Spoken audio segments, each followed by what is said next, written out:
سخنرانی ولیعهد ایران در کنفرانس محافظه‌کاری در واشنگتن چه آتشی به جان فرقه جنون جمهوری اسلامی و ایران ستیزان انداخته است. آیا آنگونه که فرقه جنون و جمهوری اسلامی توسط عوامل امنیتی و هدایت شده خود مدعی هستند، آیا اپوزیسیون جمهوری اسلامی بی عرضه و شالاتان است؟ چرا جمهوری اسلامی و فرقه جنون فعالیت‌های اپوزیسیون ملی را عکس بیان می‌کنند و سیاه نمایی می‌کنند؟ در روزهای گذشته بعد از بیرون آمدن مسعود پوزیده و انتصاب او به عنوان رئیس جمهور جمهوری اسلامی و فعال شدن تیم رسانه‌ای اصلاح طلبها برای بازگشت به گفتمان غالب، فرقه جنون و جمهوری اسلامی هم صدا و عیان همکاسه شدند و بیشتر از قبل در راستای تخریب اپوزیسیون ملی و ولیعهد تلاش می‌کنند. عوامل امنیتی نهان و پنهان جمهوری اسلامی در سوشال مدیا خط می‌دهند، حامیان فرقه جنون لجن پراکنی می‌کنند. اپوزیسیون واقعی که ساخته جمهوری اسلامی نیست چه کارهایی را پیش برده است. اپوزیسیون ملی بی عرضه است یا حامیان امنیتی جمهوری اسلامی و فرقه جنون که با شادی و سرافرازی ملت ایران مخالفند؟ این پرسش ها را با تعدادی از فعالین سیاسی ملیگرا در میان گذاشتم. چرا تیم امنیتی و رسانه‌ای اصلاح طلب ها بیشتر از گذشته شروع به تخریب اپوزیسیون ملی کرده است؟ فرقه جنون چه سهم و سودی در بقای دیکتاتوری جمهوری اسلامی دارد؟ مخاطب مجله تصویری سینما رکس هستید. این برنامه وضعیت قرمز است. روزی نه چندان دور خواهم گفت اینجا آبادان است.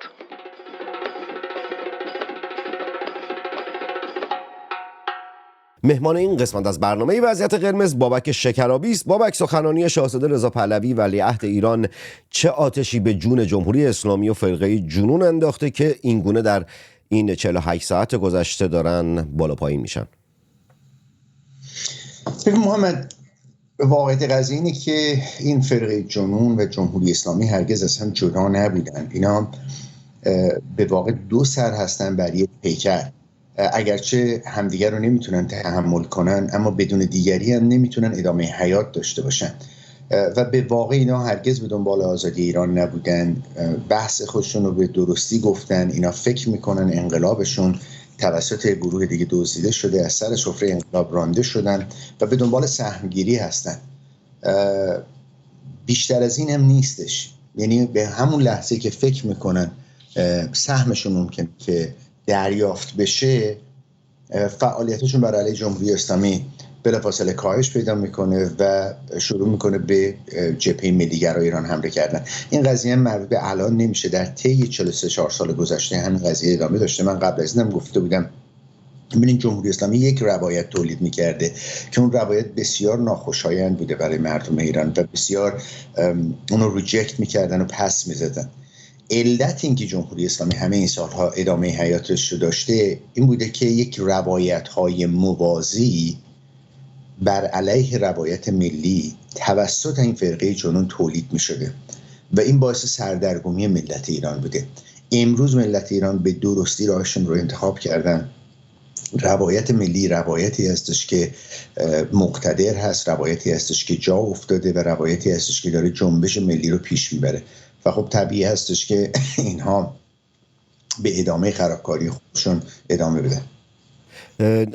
از اپوزیسیون وقتی صحبت میکنیم قاعدتاً ما دو تا اپوزیسیون داریم، اپوزیسیونی که جمهوری اسلامی ساخته و اپوزیسیونی که اپوزیسیون ملی است و ساخته و پرداخته جمهوری اسلامی نیست که در رأس اون شاهزاده رضا پهلوی ایستاده.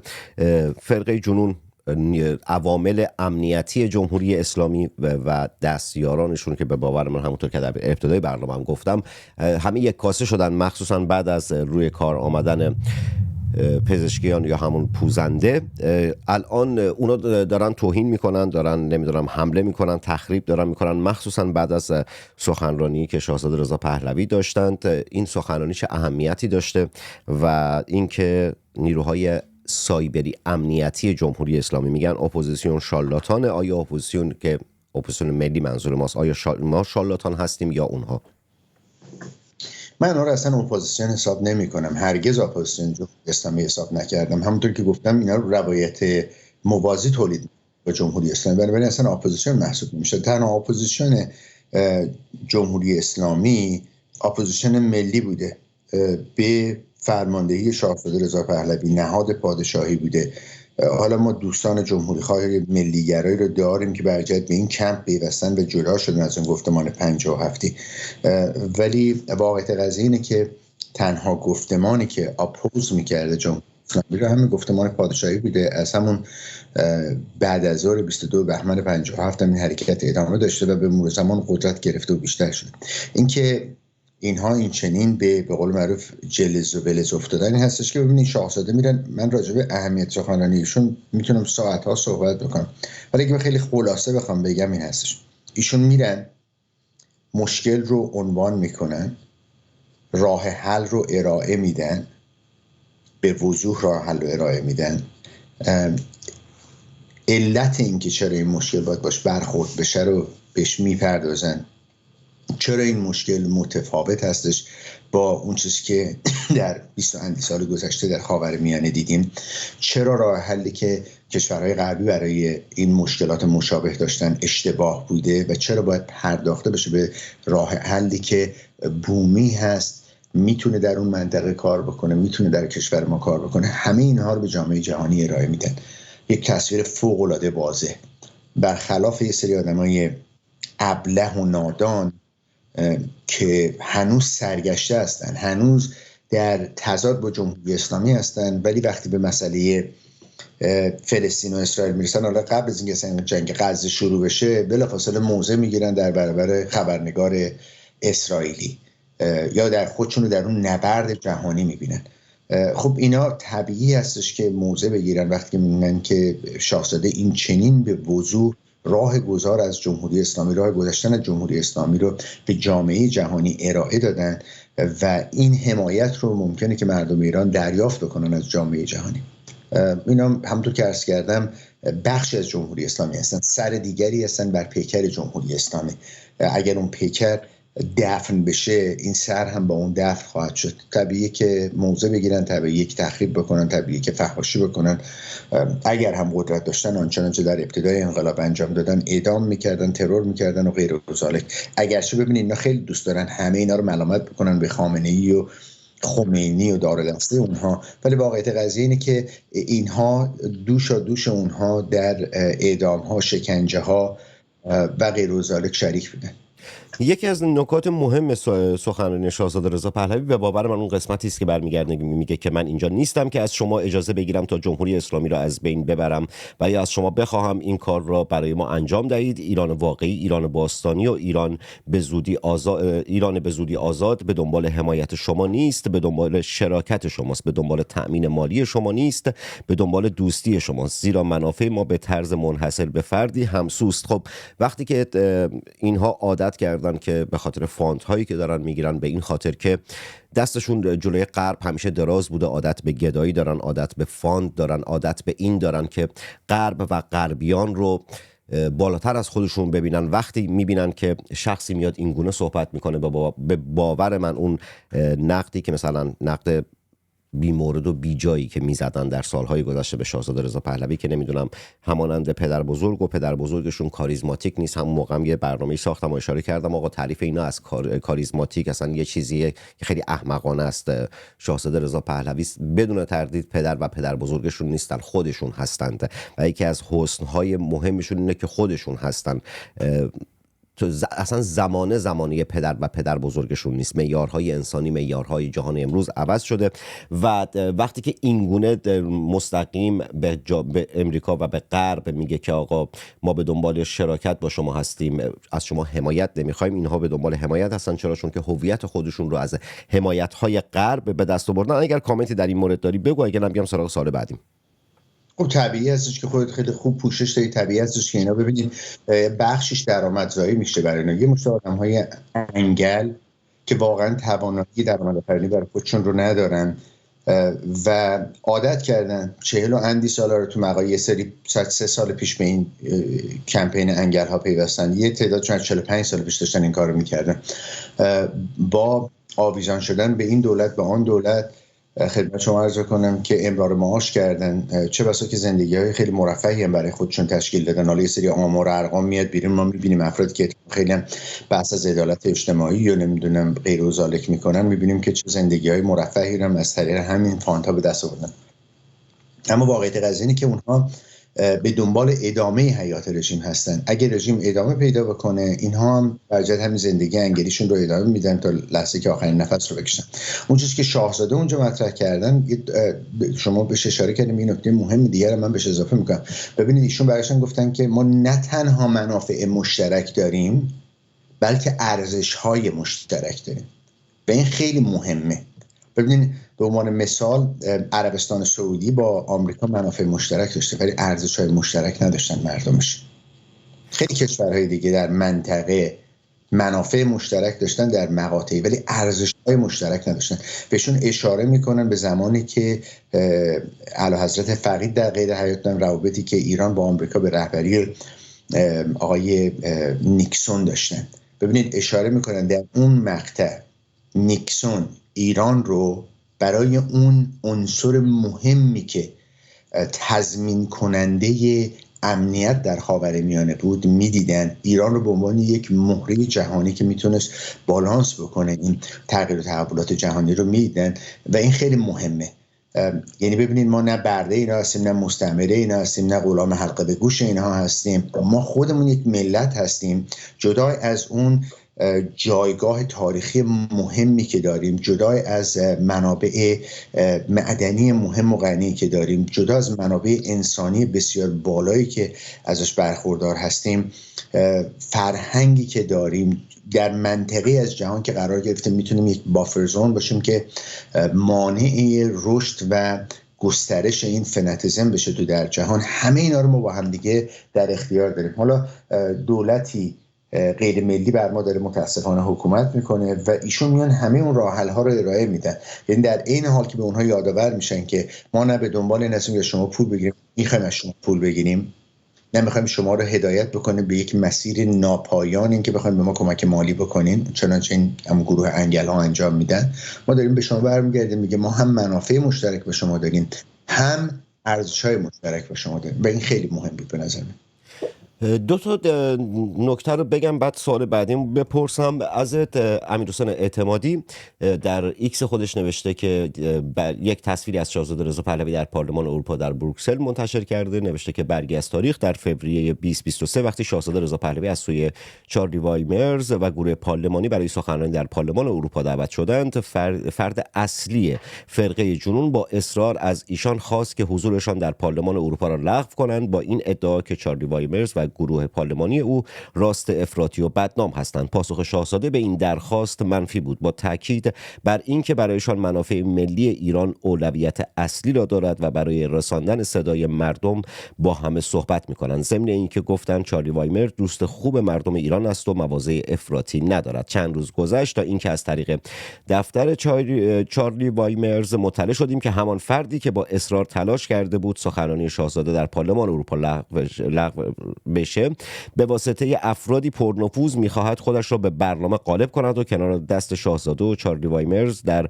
پارلمان اروپا بنشیند. آن فشارها چند روزی ادامه داشت اما در نهایت بی نتیجه ماند و آن برنامه بدون حضور آن فرد برگزار شد. در حال لابلای صحبتات اشاره کردی به کسانی که حالا اینجا بدون تردید با توجه به آگاهی که من دارم، با توجه به اطلاعاتی که من دارم، با توجه به شناختی که من دارم، منظور امیرحسین اعتمادی از فرد اصلی فرقه جنون معصومه علی نژاد قمی کلاست.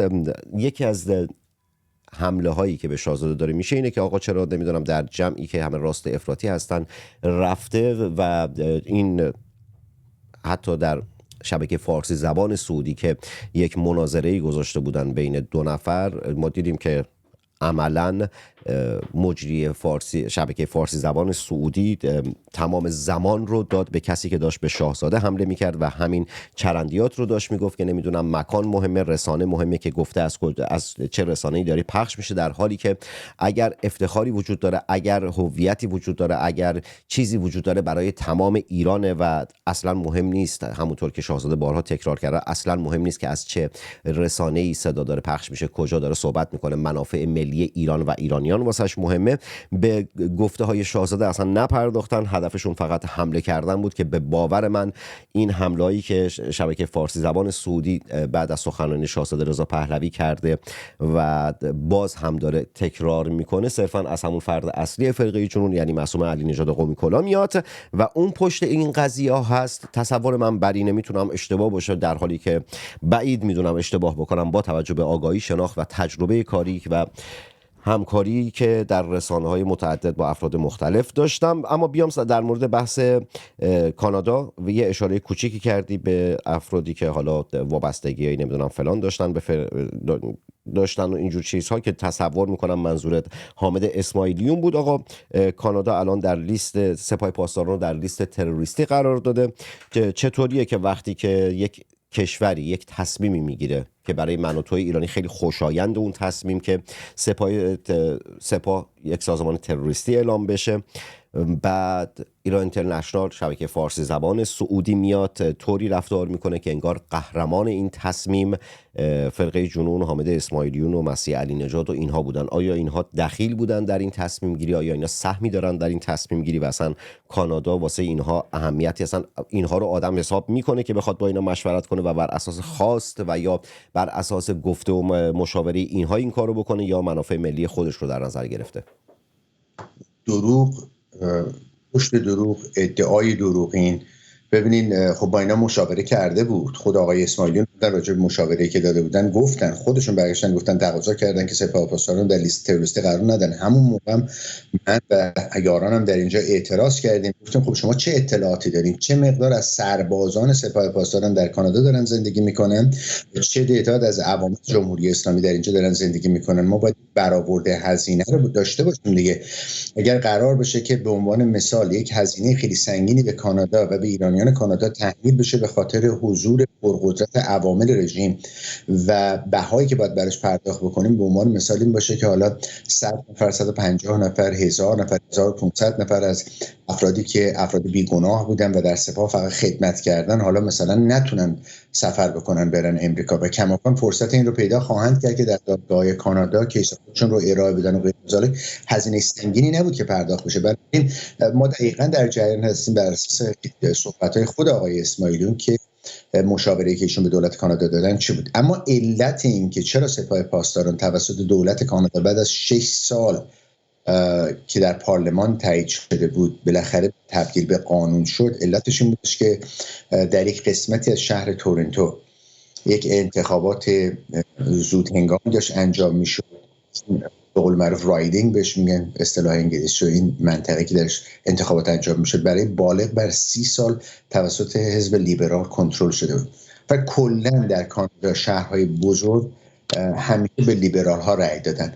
شهرهای کوچکتر هستن که به کانسرواتیو ها رأی دادن، معمولا اینجوری بوده. و اینکه در قلب شهر تورنتو لیبرال ها رایدینگی رو، صندلی رو که داشتن رو ببازن به کانسرواتیو ها، دلایل خاصی داشتن. بزرگترین علتش مشکلات متعدد اقتصادی بوده که بعد از قدرت رسیدن نخست وزیر کانادا به وجود اومده در کشور کانادا. الان آمار و ارقامی که دارن میاد بعضیش با هم دیگه تفاوت دارن، ولی میگن بین 50 الی 65% از مردم کانادا کمتر از ماهی $200 فاصله دارن با اینکه اعلام بکنن که نمیتونن پرداخت بکنن هزینه‌های ماهانه‌شون و اعلام ورشکست بکنن. این رقم یه رقم فوق‌العاده وحشتناکه با توجه به هزینه‌های زندگی که به طور روزمره در 8 سال گذشته که نخست وزیری آقای ترودو بوده افزایش شده. که موزل دیگه‌ای رو که مردم در شهرهای بزرگ رو ببینن مسئله امنیته.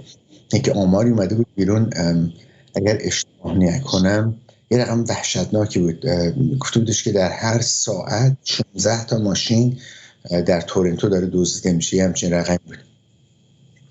ببینید باجگیری، دزدی با اسلحه، دزدی با خدمتتون عرض کنم که هجوم بردن به مراکز فروش، ضرب و شتم، دزدیدن کالاهایی که اونجا دارن، سیستم قضایی اینجا که بعد از روی کار اومدن آقای ترودو واقعا فلج شده. خودشون یه اصطلاحی دارن که میگن که دستگیری و بعد رها کردن، یعنی افرادی رو که میگیرن دستگیر میکنن، رها میکنن، به خصوص اگر که زیر سن خاصی باشن.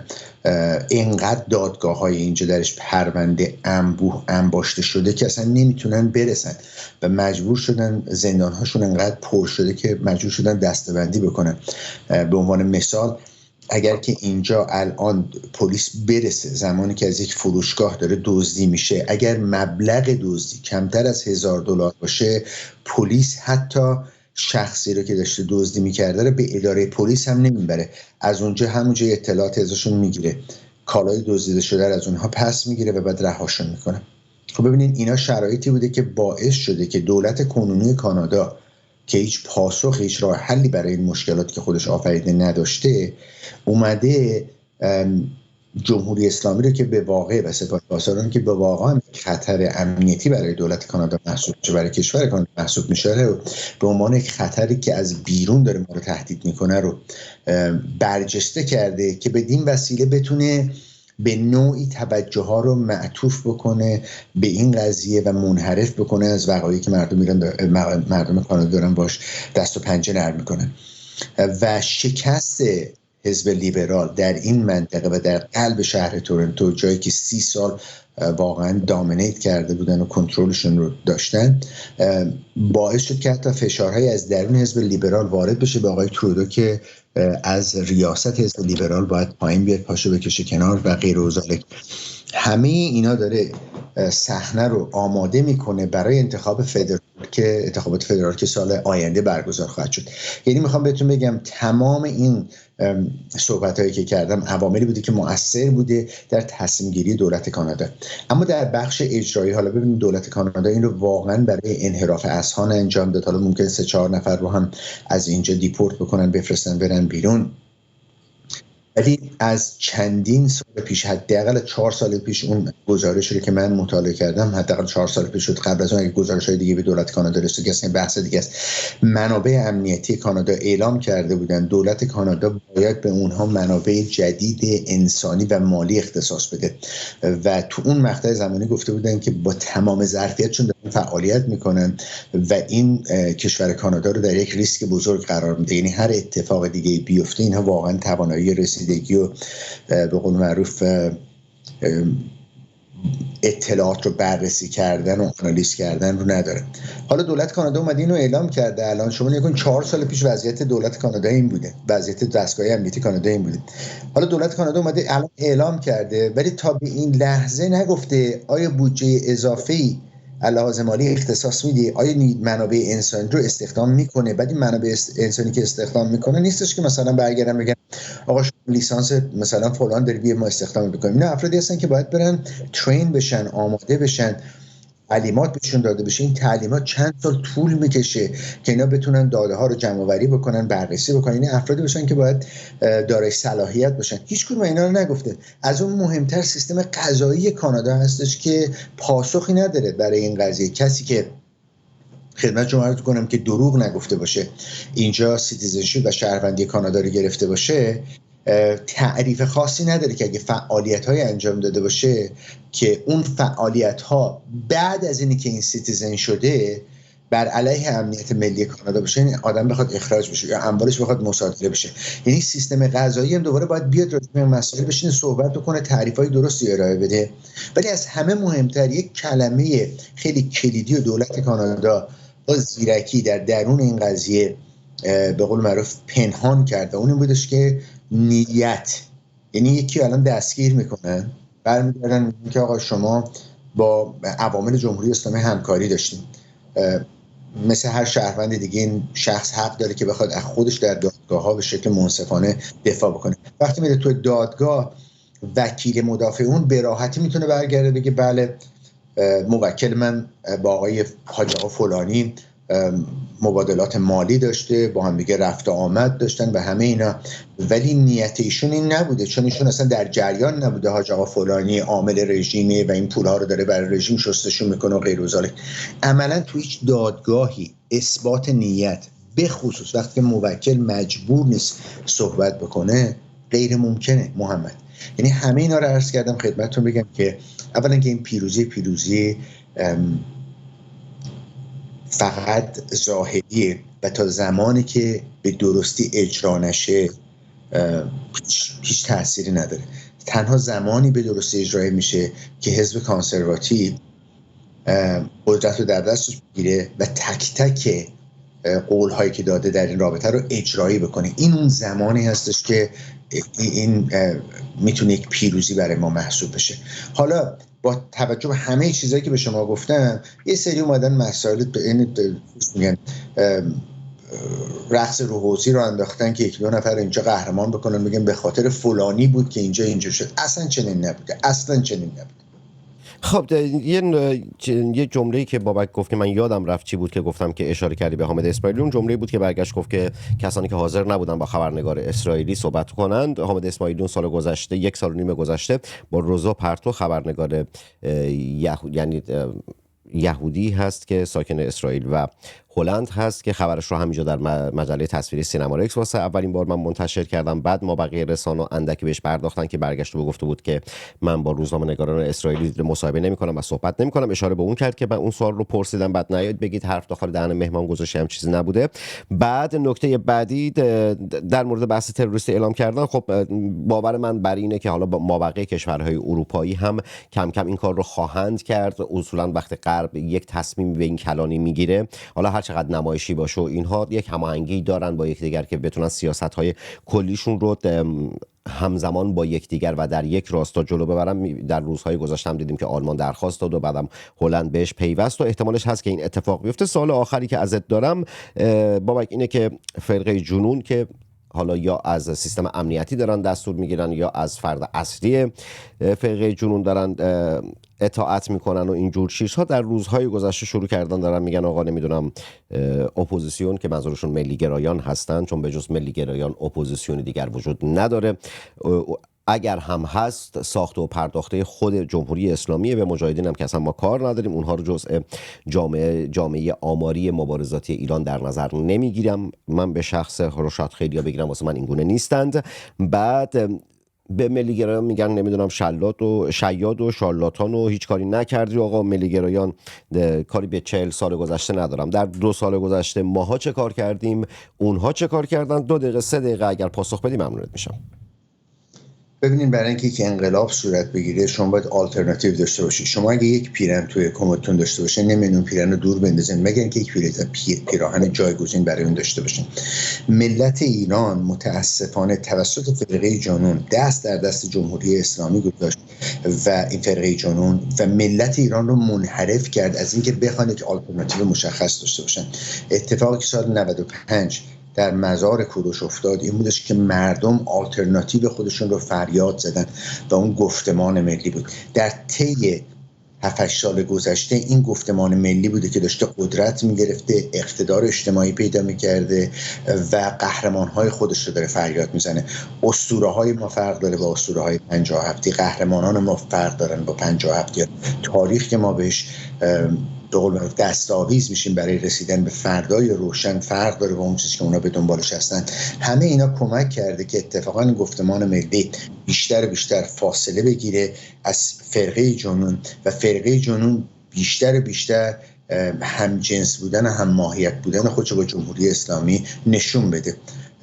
بنابراین من فکر کنم ما تو مسیر درست داریم قرار میدیم و طبیعی هستش که اینها به کمپ جمهوری اسلامی بپیوندن و در نهایت من به شما قول میدم این رو امروز محمد جان، من به شما قول میدم اون روزی که روز سرنگونی جمهوری اسلامی برسه متعجب نشین تعدادی از همین افرادی که عضو فرقه جنون هستن اسلحه به دست در خیابان‌های ایران به دنبال کشتن مردم باشن. من اصلا تعجب نخواهم کرد اگر همچین صحنه رو ببینم. بدون تردید این چیزی که داری میگی مثل روز روشنه که از دلایلی که اصلا روز اول کانسپت برنامه وضعیت قرمز رو طوری طراحی کردم و ساختم که اصلا در این برنامه، یعنی برنامه متعددی در مجله تصویری سینما رکس میسازم، اما در این برنامه فقط به اپوزیسیون بپردازم و نقد بکنم. واسه من فرقی نمیکنه نقد ملیگرا باشه، نقد فرقه جنون باشه یا هر چیزی باشه، نقد بکنم. چرا؟ چون بر این باور هستم که اگر امروز با خیلی ها در این وضعیتی که هستیم مبارزه نکنیم، پرسشگری نکنیم، در فردای سرنگونی جمهوری اسلامی باید با اونها کف خیابان‌های ایران وارد جنگ‌های مسلحانه باشیم. همین چیزی که بابک داره میگه دقیقاً درسته و من به این گفته باور دارم. و در نهایت ملت قبل از که در نهایت رو بگم، آقا لایک کنید، کامنت بذارید، در سوشال مدیا خودتون به اشتراک بگذارید. اونایی که بیرون از ایران هستن پایین میتونن سوپر چت و تانکس رو بزنن و از مجله تصویری سینما رکس حمایت مالی بکنن. اگر از طریق پیپل میخواید کمک کنید، داخل اینستاگرام و توییتر در پیام بدید تا بهتون مشخصات پیپال رو بدم که بتونید از اون طریق کمک کنید. مجله تصویری سینما رکس صدای مستقل شما، سرمایه‌گذار این برنامه تک تک شماها هستید. بدون تردید اگر شماها نباشید من نمیتونم تداوم بدم کارم رو. من روزنامه‌نگار هستم، هیچ شغلی دیگر به جز روزنامه‌نگاری ندارم. فاند و باند و اینام که مال ما نیست، مال فرقه جنون است و عوامل نایاک و اینجور چیزها. و اما در پایان، ملت شریف ایران درد و بلاتون به جونم بخوره. ملت شریف ایران بی قضا بلا باشید. ملت شریف ایران مرواتون به همه روزه. جنگ زده تک تک شما محمد تنگستانی هستم، شاعر و روزنامه نویسی که به زودی زود در شهر خودش آبادان و کشور خودش ایران برای شما برنامه خواهد ساخت و در ابتدای هر برنامه خواهد گفت اینجا آبادان است.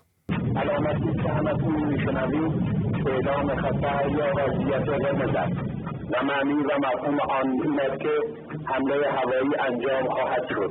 محل کار خود را ترک و به پناهگاه بروید.